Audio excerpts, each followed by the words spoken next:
Tiniyak ng Department of Social Welfare and Development na magpapatuloy sila sa pamamahagi ng tulong sa mga apektadong residente dahil sa pag-aalboroto ng Bulkang Mayon. Ayon sa naging pahayag ni Department of Social Welfare and Development Secretary Rex Gatchalian na nagsimula na sila sa pamamahagi ng mga food packs at ready-to-eat food boxes, gayon din na handaan niya ang ahensya na dagdagan pa ang pamamahagi ng non-food items kagaya ng modular tents at iba pa para sa mga residenteng nananatili sa mga evacuation centers.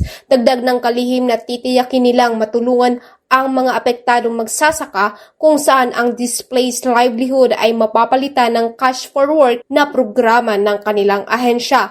Anya na kung itataas sa Alert Level 4 ang naturang bulkan, ay handa rin ang pambansang pamahalaan na tulungan ang lalawigan ng Albay at mga local government units nito. Samantala, umabot na sa mahigit 981 na mga pamilya o mahigit 3,592 na individual ang nainlikas na mula sa iba't ibang munisipalidad dahil sa banta ng pagputok ng naturang bulkan.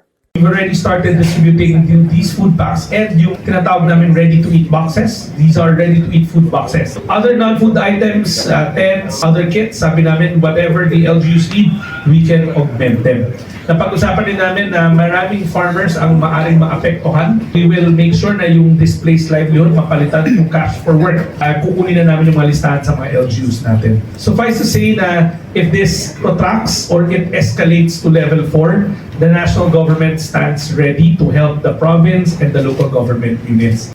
Mula rito sa impilan ng Bombo Radyo Legazpi, ito po si Bombo Laya Casitas, and this is Bombo Radyo Philippines for the #1 and most trusted source of news and information, Basta Radyo. Bombo!